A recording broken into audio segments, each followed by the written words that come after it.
Praise the Lord. ஹல்லேலூயா. வேதத்தில் உள்ள வாக்குத்தத்தங்கள் எல்லாம் கிறிஸ்துவுக்குள் ஆம் என்றும் ஆமேன் என்றும் இருக்கிறது. ஹல்லேலூயா. இதில் இது ரொம்ப ஸ்பெஷல் வாக்குத்தத்தம், இது ஆர்டினரி அப்படிலாம் எதுவும் இல்லை. ஹல்லேலூயா. ஆமாம், இப்படியே உங்களை ஒருத்தர் காமிச்சிட்டு எனக்கு பரவாயில்ல, உனக்கு பரவாயில்ல அப்படின்ட்டுலாம் இருக்க வேண்டியதில் அவசியம் இல்லை. கர்த்தருடைய பாருங்க சோத்திரம். நான் எப்போதுமே கண்ணை மூடி எடுக்கிறது தான். கர்த்தர் சோத்திரம். எரேமியா 1:5, நான் உன்னை தாயின் வயிற்றில் உருவாக்கும் முன்னே உன்னை அறிந்தேன். தேடி பிடிச்சி எடுக்கலை நான். சொல்ல புரியுதா?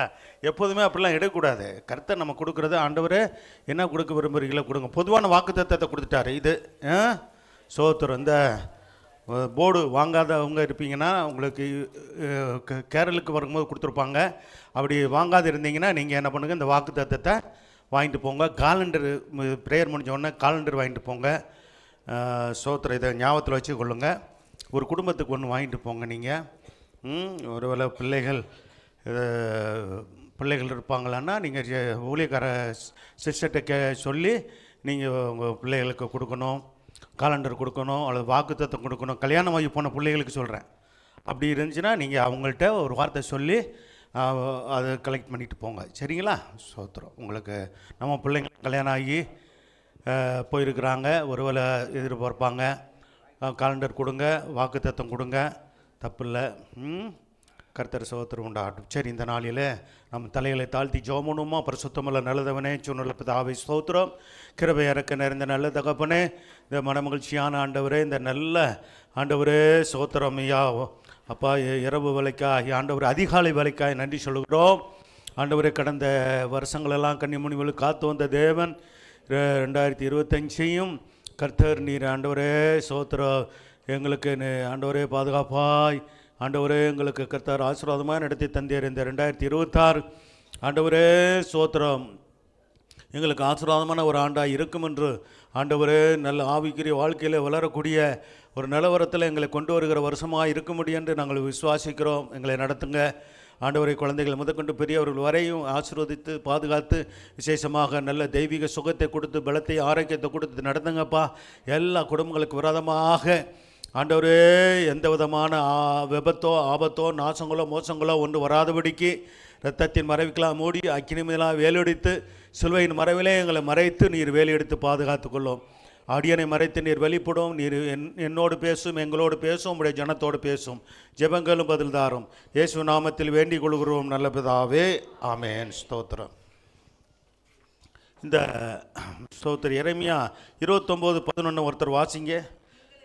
நீங்கள் எதிர்பார்த்திருக்கும் முடிவை உங்களுக்கு கொடுக்கும்படிக்கு நான் உங்கள் பேரில் நினைத்திருக்கிற நினைவுகளை அறிவேன் என்று கர்த்தர் சொல்லுகிறார்.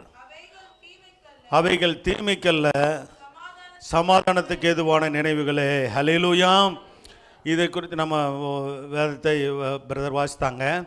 அதே சமயத்தில் உங்களுக்கு ஒரு புரியும்படியாக இன்னொரு வசனத்தை கூட நான் வாசிக்க சொல்கிறேன். 29:10 வாசிக்கலாம். இப்போ பாபிலோனிலே பார்த்தீங்களா, நல்ல கவனிங்க. சோத்திரம். யூதா ஜனங்கள் பாவம் செய்து என்ன செஞ்சாங்க, அடிமைத்தனத்துக்குள்ளாக போயிட்டாங்க. தேவன் எவ்வளவோ எச்சரித்தும் கீழ்ப்படியாமல் பாவம் செய்தபடினாலே 10 கோத்திரத்தை சேர்ந்த இஸ்ரவேலர்கள் 10 கோத்திரத்தை சேர்ந்தவர்கள் ஏற்கனவே அசிரியா தேசத்தினால ராஜாவால் சிறைப்படுத்தப்பட்டு அடிமைகளாக போயிட்டாங்க. அசிரியா தேசத்துக்கு கொண்டு போகப்பட்டாங்க. அதற்கு பிற்பாடு பார்த்திங்கன்னா அந்த யூதா கோத்திரத்தை சேர்ந்தவர்களும் தொடர்ந்து பாவம் செய்து கொண்டிருந்த அப்படின்னாலே இவர்களை ஆண்டவர் பாபிலோன் தேசத்துக்கு அடிமைகளாக அனுப்பி வைத்தார். அப்போ சோத்திரம். ஆனால் அந்த அசிரியா தேசத்துக்கு கொண்டு போகப்பட்டவங்க அவங்களுக்கு வருஷங்கள் சொல்லப்படலை. கர்த்தர் சோத்திரம் எவ்வளோ வருஷங்கள் அடிமையாக இருப்பாங்க அப்படிலாம் சொல்லப்படலை. அவர்கள் பல விதத்தில் சோத்திரம் பாதிக்கப்பட்டு அப்படியாக பல தேசங்களிலே சிதறி போனார்கள். கர்த்தர் சோத்திரம் உண்டாகட்டும். இது இன்றைக்கி கூட பார்க்குறோம். சோத்திரம் உலகம் முழுவதிலும் பார்த்திங்கன்னா சோத்திரம் இஸ்ரவேல் தேசத்துக்கு யூதர்கள் அவர்களுடைய அப்போ தங்கியிருந்த நாடுகளிலிருந்து பல வருடங்கள் ஆயிரக்கணக்கான 1000 வருஷத்துக்கு மேலாக சோத்திரம் ஏறக்குறைய 1800 வருஷங்களுக்கு மேலாக சோத்திரம் இஸ்ரேல் தேசத்திலிருந்து அவர்கள் சிதறடிக்கப்பட்டவர்களாக சோத்திரம் இந்த இந்த நாட்களில் அவர்கள் திரும்பி வந்து கொண்டு இருக்கிறதெல்லாம் கேள்விப்படுகிறோம். ஏற்கனவே திரும்பி வந்திருக்கிறாங்க, இன்னும் திரும்பி வராங்க. சரி, அது ஒரு பக்கம் இருந்தாலும் இது தற்காலிகமாக 70 வருஷம் அவர்கள் அடிமைத்தனத்துக்குள்ளாக அவர்கள் இருக்க வேண்டும் என்பது தேவனுடைய சித்தமாக இருந்தது. அப்பொழுது அவர்கள் உணர்த்தி அவர்களை எச்சரித்து அவர்கள் அது பிற்பாடு ஒரு நல்ல ஒரு தேவனுக்கு கீழ்ப்படிந்து வாழ்கிற ஒரு நிலவரத்துக்குள்ளாக அவர்கள் தேவன் கொண்டு வந்ததை நீங்கள் பார்க்கலாம். இப்போ 28 வாசிக்கலாம். எரேமியா 29:10 வாசி. பாபிலோனிலே 70 வருஷம் நிறைவேறின பின்பு. இந்த கணக்கை யார் சொல்லுவார் தெரியுங்களா? இந்த எரேமியா புஸ்தகத்திலிருந்து தான் யார் கண்டுபிடிச்சார்? தானியேல் கண்டுபிடிப்பார்.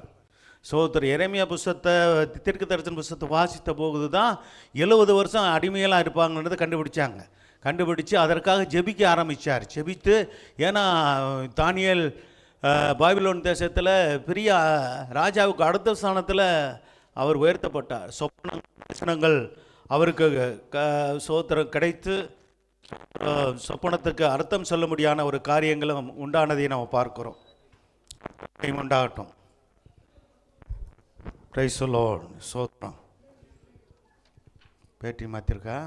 சரி, அப்போ சரி இருக்கட்டும். உண்மையை வாசித்தாச்சா?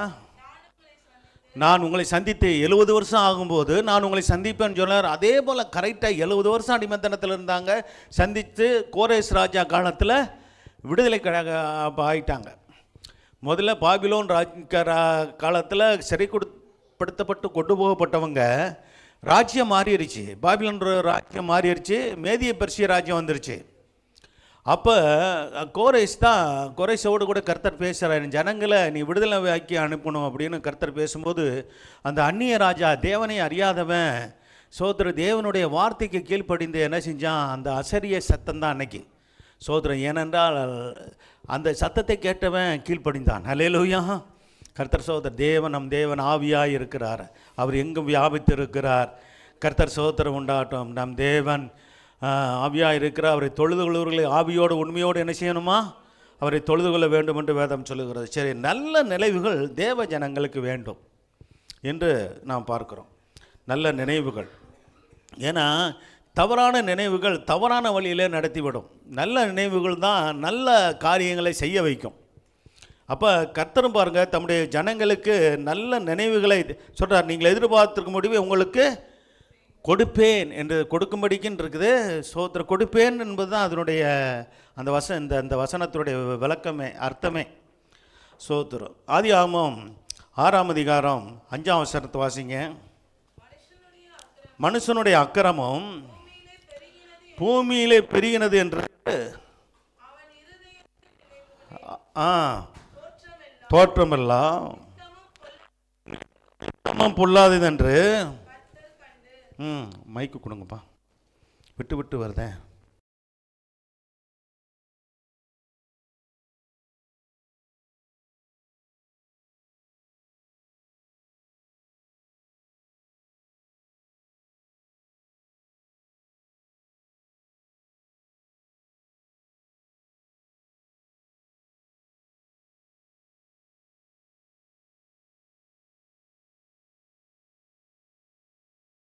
சோத்திரம். சரி, நோவாவின் காலத்தில் சோத்திரம் ஒரு ஜலப்பிரளயம் உலகம் முழுவதும் வந்து அந்த நாளில் இருக்கிற ஜனங்கள், கோடிக்கணக்கான ஜனங்கள் மரித்து போனார்கள். பிற்பாடு அதை ஒரு சுத்திகரிப்பாக தேவன் பண்ணி ஒரு புதிய ஜெனரேஷனை கர்த்தர் உண்டு பண்ணினார். நோவாவின் சந்ததிகள் என்ன செஞ்சாங்க? பலிக்கு பெருகி இன்றைக்கி உலகம் முழுவதும் அவருடைய 3 பிள்ளைகளுடைய சந்ததி தான் பெருகி இருக்கிறதாக வேதம் சொல்லுகிறதை நாம் பார்க்கிறோம். அப்போ மனுஷனுடைய அக்கிரமம் நோவாவின் காலத்தில் எப்படி இருந்துச்சா? பூமியில் பெருகிட்டு அவன் இருதயத்தின் நினைவுகள் எப்படி இருக்குதான் பாருங்கள். இருதயத்தின் நினைவுகள் தோற்றமெல்லாம் இருதயத்தின் நினைவுகள் பாருங்கள். நம்முடைய இருதயத்தின் நினைவுகள் எல்லாம் பொல்லாததாக இருக்கக்கூடாது, நல்லதாக இருக்கணும். அல்லேலூயா. அதுக்கிட்ட ஆண்டவர்கிட்ட நம்ம ஜபிக்கணும். சோத்திரம். ஆண்டவருடைய பிள்ளைகள் நாம் ஒரு நாளும் தீமை செய்கிறவர்கள் அல்ல யாருக்கும். அல்லேலூயா. நன்மை செய்கிறவர்கள், ஜெபிக்கிறவர்கள், மற்றவர்களுடைய நலனில் பிரியப்படுகிறவர்கள் நாம். அல்லேலூயா. நாம் எல்லாரையும் நேசிக்கிறவர்கள் கிறிஸ்தவர்கள் சோத்திரம் உலகம் முழுவதும் இருக்கிறாங்க. அன்பை தான் நம்ம ஆண்டவர் நமக்கு போதித்து இருக்கிறார். அல்லேலூயா. அன்பு, மன்னிப்பு, கருணை, இரக்கம், சோத்திரம், உதவி செய்கிற மனப்பான்மை, இதெல்லாம் நமக்கு எவ்வளோ நிறைய காரியங்களை நமக்கு வேதத்தின் மூலமாக அவர் கற்றுக் கொடுத்துருக்கிறார், நாம் அறிந்திருக்கிறோம். சரி, அப்போ இருதயத்தின் நினைவில் பொல்லாத என்று கண்டு கர்த்தர் என்ன செஞ்சாராம்? அடுத்த வசனம். தாம் பூமியிலே மனுஷனை உண்டாக்கினதற்காக என்ன செஞ்சார்? மனஸ்தாபப்பட்டார். அவருடைய இருதயத்துக்கு பார்த்தீங்களா விசனம் உண்டாயிற்று. மனிதனை படைத்ததுக்காக விசனப்பட்டது இங்கே இந்த இடத்துல தான் பார்க்குறோம். சோத்திரம். ஏனென்றால் இருதயத்தின் நினைவு, மனுஷனுடைய இருதயத்தின் நினைவெல்லாம் பொல்லாததாக, நித்தமும் பொல்லாததாக இருக்கிறது என்று தேவன் கண்டார். கர்த்தர் சோத்திரம் உண்டாகட்டும். சங்கீதம் 10:4 சோத்திரம், துன்மார்க்கனுடைய நினைவு எப்படி இருக்குதான்? தேவன் இன்னே என்பதாக இருக்கிறது.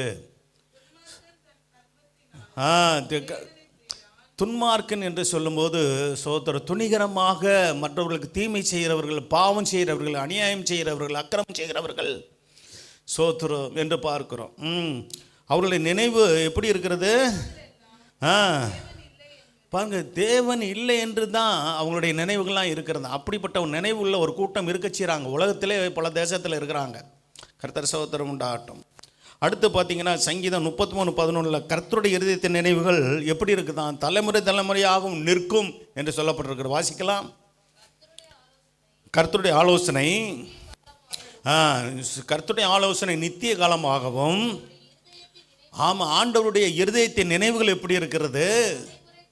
ஆமாம், தலைமுறை தலைமுறையாகும்னா அப்போ நம்முடைய பிள்ளைகளுடைய பிள்ளைகள் எல்லாருக்கும் எப்படி இருக்கும்? தலைமுறை தலைமுறையாகவும் எப்படி தலைமுறை தலைமுறையாக நிற்கும் என்று பார்க்கிறோம்.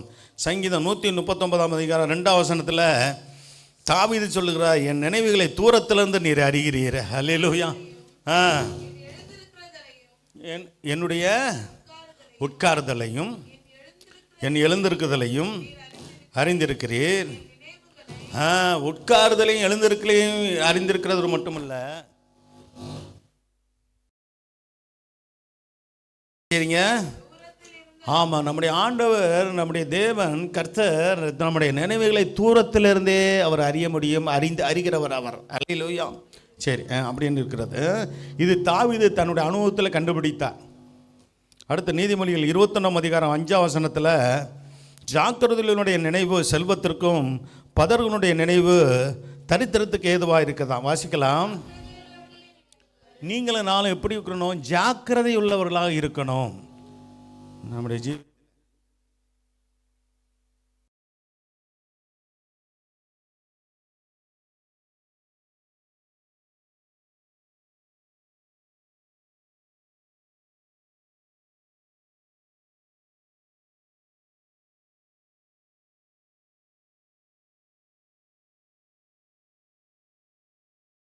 நாம் ஆண்டவருடைய பிள்ளைங்க அப்படித்தான் இருக்கணும். ஆண்டவர் அவருடைய ஊழியத்தில் பாருங்கள், ரொம்ப ஜாக்கிரதையாக, ரொம்ப கவனமாக அவர் செயல்பட்டார். வாழ்க்கை இந்த பூமியில் அவர் வாழ்ந்தபோது பரிசுத்தமாய், சாட்சியாய், உண்மையாய், நீதியாய் அவருடைய போதனைகளாக நீதி போதனைகளாக இருந்தது. அல்லேலூயா. கர்த்தர் சோத்திரம் உண்டா. இன்னைக்கு கூட சாட்சி சொன்னீங்க, நல்ல ஆண்டவருடைய நாமம் மகிமைப்படும்படியாக சொன்ன சாட்சியை கர்த்தர் ஆசீர்வதிக்கிறார். அல்லேலூயா. அநேகருக்கு எழுப்புதலாக இப்படியாக சாட்சி சொல்வது அவசியமாக இருக்கிறது. அப்போ ஜாக்கிரதையுடைய நினைவு செல்வத்திற்கும்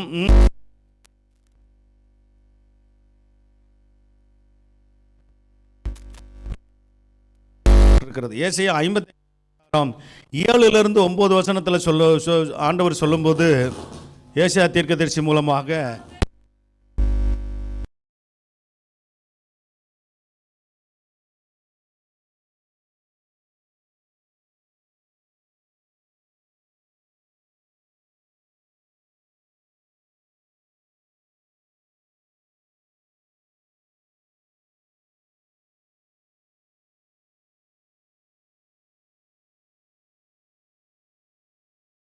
அக்கிரம செய்கையை செய்கிற ஆட்கள். சோத்திரம். அப்போ கிரமம் அக்கிரமம் அப்படின்னா, கிரமம்னா ஒழுங்கு, அக்கிரமம் என்று சொன்னால் ஒழுங்கினமான காரியங்களை செய்கிறவர்கள் தங்கள் நினைவுகளையும் விட்டு ஆண்டவர் சொல்கிறார், நீ மனம் திரும்பி வா, உன்னை நான் ஏற்றுக்கொள்கிறேன், என் பிள்ளையாய் என் ஜனமாய் ஏற்றுக்கொள்கிறேன், வா மகனே வா மகளேன்னு அழைக்கிறார். அதை தான் இந்த அழைப்பு. கர்த்தரிடத்தில் திரும்ப கடவன், அவர் அவன் மேல் என்ன செய்வார்? மனதுருகுவார். நம்முடைய தேவனிடத்திற்கு என்ன செய்யணும்? திரும்ப கடவன். அவர் மன்னிக்கிறதுக்கு தயவு பெருத்திருக்கிறார். அல்லேலூயா. ஆமாம், அவர் மன்னிக்கிறதுக்கு தயவுள்ள தெய்வம்.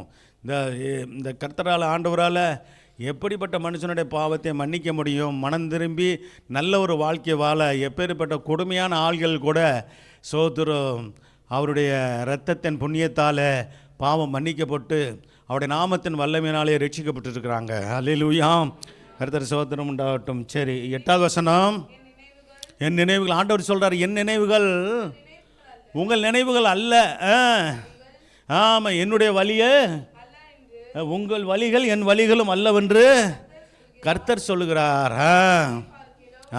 அதுக்கு தான் ஒரு காரியங்களை விளக்கி சொல்கிறார். என்னதுன்னா, பூமியை பார்க்கலாம், அவர் படைத்த பூமியும் வானமும் எப்படி சோத்திரம், பூமி கீழே இருக்குது, வானம் மேலே இருக்குது இல்லையா? நாம் பூமியில் வசிக்கிறோம், வானம் மேலே இருக்குது. சோத்திரம். பூமியை பார்க்கலாம் வானங்கள் எப்படி உயர்ந்திருக்கிறதோ அப்படியே உங்கள் வழிகளை பார்க்கலாம் என் வழிகளும், உங்கள் நினைவுகளை பார்க்கலாம் என் நினைவுகளும் உயர்ந்திருக்கிறது. ஹல்லேலூயா.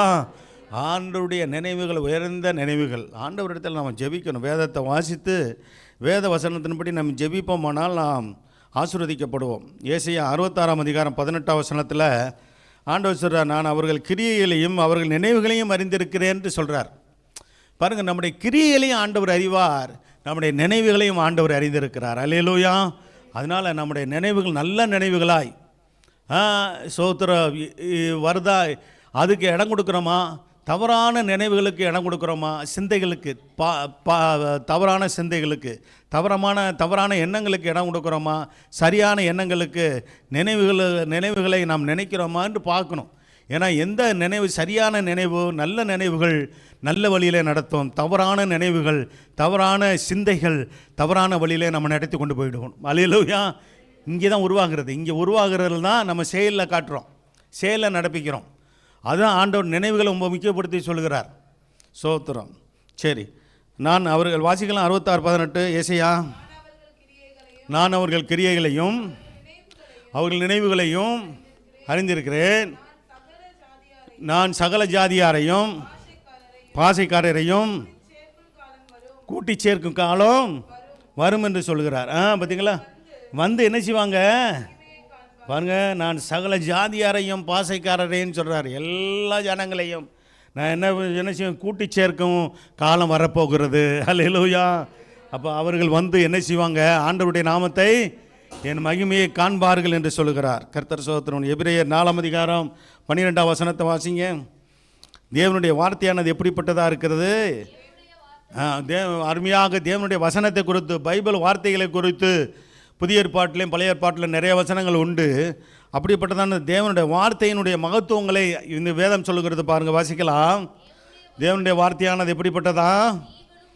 ஜீவன் உள்ளது, வல்லமை உள்ளது. இந்த வார்த்தைக்கு, பைபிள் உள்ள வார்த்தைக்கு உயிர் இருக்குதுங்க, ஜீவன் உள்ள. ஏன்னா இதை சோத்திரம், இது கொடுத்தது உயிரோடு இருக்கிறவர், ஜீவனோடு இருக்கிறவர், என்றென்றைக்கும் உயிரோடு இருக்கிற தெய்வம் ஜீசஸ்.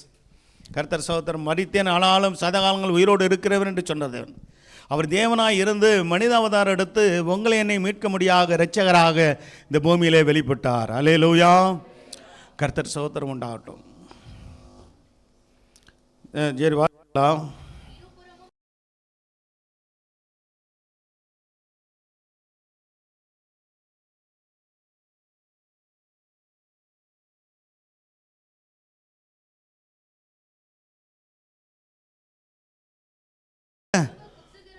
உருவ குத்துகிறதாயும் இருதயத்தின் நினைவுகளையும் யோசனைகளையும் வகையறுக்கிறதாயும் இருக்கிறது. ஹல்லேலூயா. கர்த்தர் சோத்திரம் உண்டாகட்டும். அப்படிப்பட்ட வல்லமை உள்ளது தான் கடைசியில் உள்ள வசனம் ரொம்ப முக்கியமானது. இருதயத்தின் நினைவுகளையும் யோசனைகளையும் இந்த வேத வசனம் வகை இருக்கிறதா இருக்கிறது. ஒரு மைக்கு கூட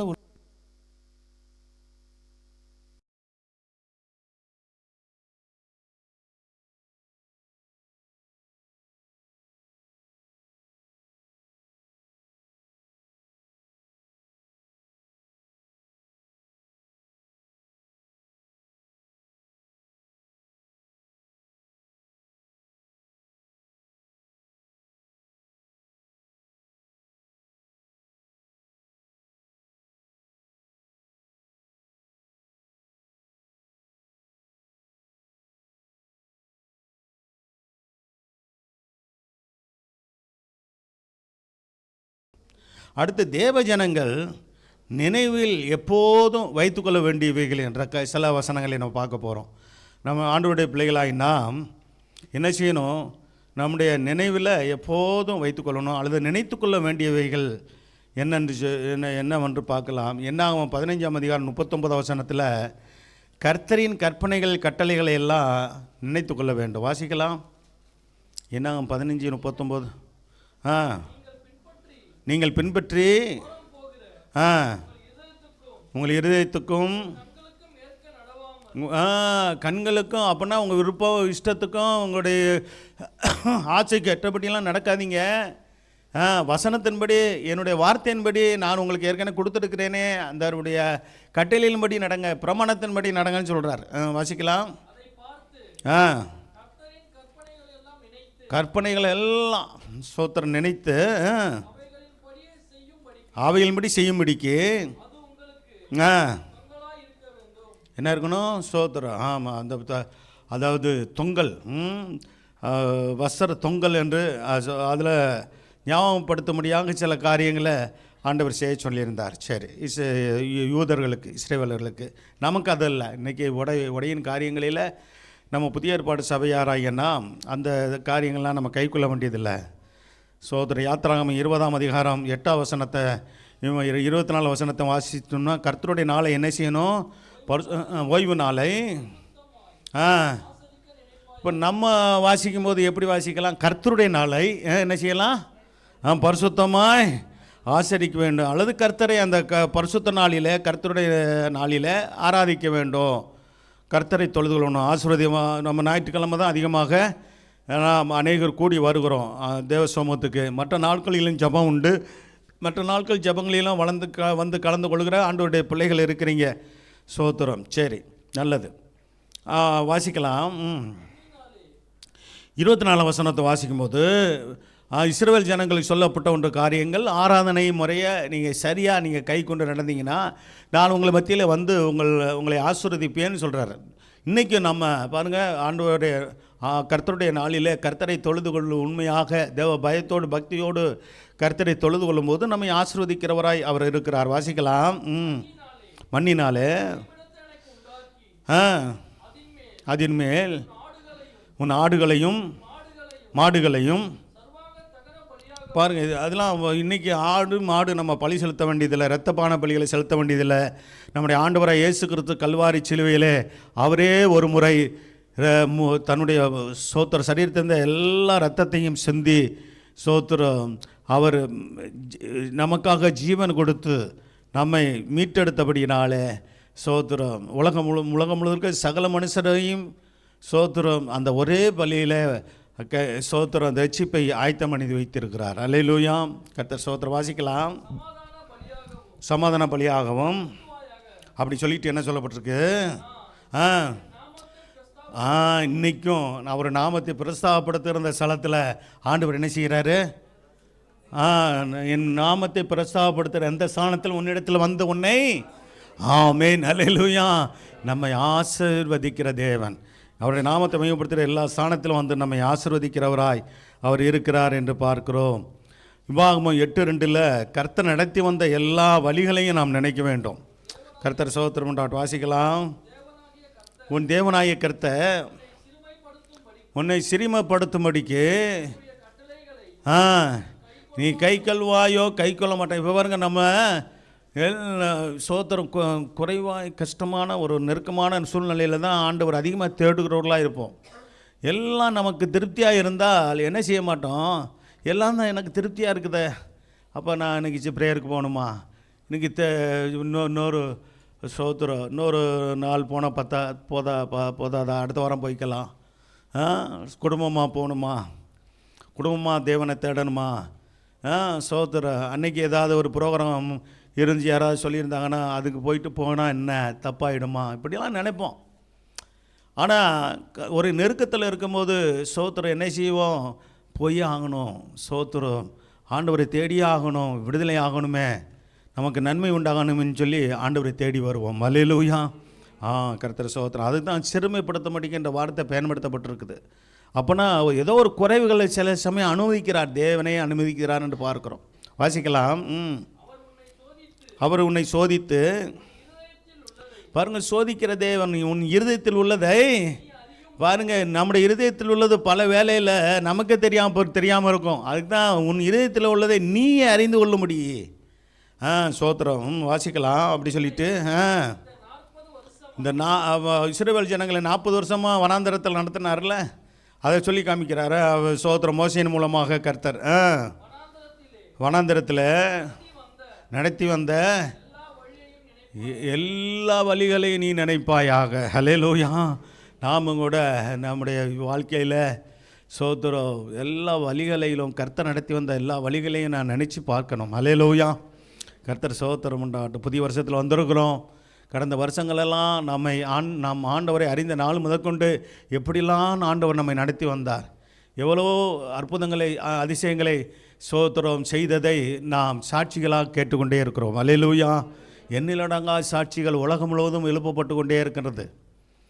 ஏனென்றால் இந்த தேவன் அற்புதத்தின் தேவன், அதிசயங்களின் கர்த்தர். அல்லேலூயா. 1 நாளாகமம் 16ஆம் அதிகாரம் 13ஆம் வசனத்தில் அதான் பாருங்கள். இப்போ அந்த நான் சொன்னல அதே மாதிரி கர்த்தர் செய்த அதிசயங்களையும் அற்புதங்களையும் அவர் வாக்கின் நியாய தீர்ப்புகளையும் நினைவு கூற வேண்டும். ஆமென். அல்லேலூயா. கர்த்தர் செய்த அதிசயங்களையும் அற்புதங்களையும் அவர் வாக்கின் சோத்திரம் காரியங்களையும் நினைவு கூற வேண்டும் என்று வேதம் சொல்கிறது. பிரசங்கி 12ஆம் அதிகாரம் 1ஆம் வசனத்தை வாசிக்கலாம். வாலிப வயதில் நம்முடைய சிருஷ்டிகரை வாலிப பிள்ளைகள் நினைக்கணும். அல்லேலூயா. வாலிப பிள்ளைகளை ரசிக்கப்பட்டவங்க, ஆண்டவரை அறிந்தவங்க இருக்கிறீங்க. கர்த்தர் சோத்திரம் உண்டாகட்டும். அதே வேளையில் உங்கள் வாலிப வயதில் இன்னும் ஆண்டவரை அறியாமல் ரட்சிக்கப்படாமல் பாவங்களை துணிகரமாய் செய்து கொண்டு இஷ்டம் போல் பாவத்தை தண்ணீரை போல் குடித்து கொண்டு சோத்திரம் துன்மார்க்கத்திலும் பாவத்திலும் சோத்திரம் துணிகரத்திலும் நடக்கிறவர்கள் மனம் திரும்பி ரட்சிக்கப்பட நம்ம ஜெபிக்கணும். அல்லேலூயா. பார்த்திங்களா, நம்ம நடக்கிற உலகத்தில் நடக்கிற சம்பவங்கள்லாம் பார்க்கும்போது பல போதை வஸ்துகளுக்கும் குடிக்கும் அடிமையாகி திருத்தண்ணியில் கூட பார்த்திங்களா சோத்திரம் ஒருத்தனை போய் அப்பாவி ஒருத்தர் போய் வெட்டி இது பண்ணி ரீல்ஸ் எடுத்து சோத்திரம் அப்படி இதெல்லாம் வெளியே இதெல்லாம் பார்க்குறோம். கர்த்தர் சோத்திரம் உண்டாகட்டும். அப்போ பாருங்கள், பல விதமான போதைகளுக்கு அடிமையாக இருக்கிறாங்க இளைஞர்கள், வாலிபர்கள். சோத்திரம் குடிக்க அடிமையாக இருக்கிறார்கள். இப்படிப்பட்ட காரியங்களிலிருந்து வாலிபர்களை கர்த்தர் மீட்கும்படியாக நாம் ஜெபிக்கணும். அல்லேலூயா. வாலிப பிள்ளையை ஜெபிக்கணும். சோத்திரம். நீங்கள் எந்த விதமான பாவத்திற்கும் வாலிபர்களோ இளைஞர்களோ சோத்திரம் இந்த புதிய வருஷத்தில் நல்ல தீர்மானத்தோடு கூட எந்த ஒரு சிறு காரியமும் உங்களிடத்தில் இருக்கக்கூடாது. அல்லேலூயா. ஆமாம், ரொம்ப கவனமாக இருக்கணும். சோத்திரம். ஆண்டவர் உங்களை என்னையும் பார்க்கிற தேவன், காண்கிற தேவன், தூரத்திலிருந்தே நம்முடைய நினைவுகளை அறிகிற தேவன். ஆகவே அவருக்கு மறைவானது ஒன்றுமே இல்லை. சோத்திரம் என்று வேதம் தெளிவாக சொல்கிறது. அப்போ வாலிபர்களுக்காக என்ன செய்யணும்? ஜெபிக்கணும். வாலிப வயதில் இருக்கிற ஆண்டவருடைய பிள்ளைங்க இப்போ அதிகமாக, ஏன்னா இந்திய தேசத்தில் அதிகமான பெர்சன்டேஜ் யார் இருக்கிறாங்களாம்? 60% யார் தான் இருக்கிறா? நம்முடைய இந்திய தேசத்தில் வாலிபர்கள், இளைஞர்கள் தான் இருக்கிறாங்க.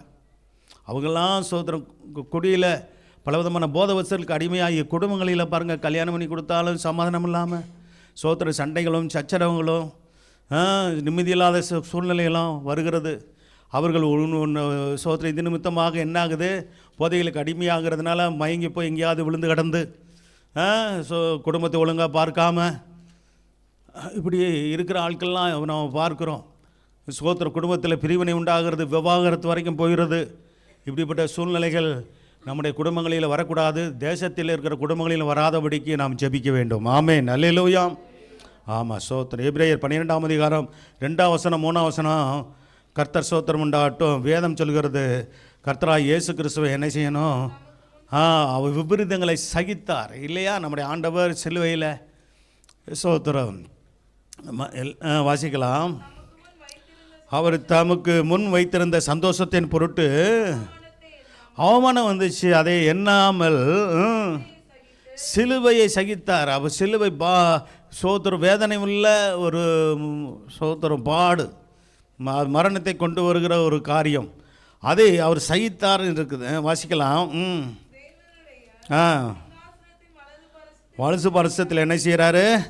வீற்றிருக்க அன்னைக்கு உயிரோடு கூட அவர் இருக்கிறார். ஹல்லேலூயா. ஆமாம், சோத்திரம். இஸ்ரவேல் தேசத்தில் போனால் சோத்திரம் அவரை வைத்த கல்லறை திறந்த விண்ணமாக இருக்கிறது. ஏனென்றால் 3ஆம் நாள் உயிரோடு எழுந்து விட்டார். அதனால தான் இங்கே எழுதப்பட்டிருக்கிறது, அவர் இங்கே இல்லை, உயிர்த்தெழுந்தார். ஹல்லேலூயா. ஜீசஸ் இயேசு இங்கே இல்லை, அவர் உயிர்த்தெழுந்து விட்டார். இது காலி கல்லறை என்று அங்கே எழுதப்பட்டிருக்கிறது. கர்த்தர் சோத்திரம் உண்டாகட்டும். ஆகையால் என்ன சொல்லப்பட்டிருக்கு? நீங்கள் இளைப்புள்ளவர்களா இவங்க ஆத்மாக்களில். ஆமாம், இந்த உபத்திரம் பாடுகள் சோர்வை உண்டாக்குறதுக்கு இடம் கொடுக்கக்கூடாதுன்னு சொல்லப்பட்டிருக்கிறது. என்ன செய்யணுமா? தமக்கு விரோதமாய் பாவிகளால் செய்யப்பட்ட விபரீதங்களை சகித்த ஆண்டவராய் இயேசுவையே, நம்முடைய கர்த்தராய் இயேசுவையே நாம் நினைத்து கொள்ள வேண்டும். ஆமென். அல்லேலூயா. கொலோசியர் 4ஆம் அதிகாரம் 18ஆம் வசனத்தை வாசிங்க. சுவிசேஷத்தின் நிமித்தம் வாழ்த்துகிறேன். பார்த்தீங்களா, கட்டப்பட்டிருக்கிற தீங்கு அனுபவிக்கிறவர்களை நம்ம என்ன செய்யணும்? நினைத்து ஜெபிக்கணுமா? ஒன்று, வாலிபத்தில் வழி தவறி போகிறவர்களுக்காக நம்ம ஜெபிக்கணும்.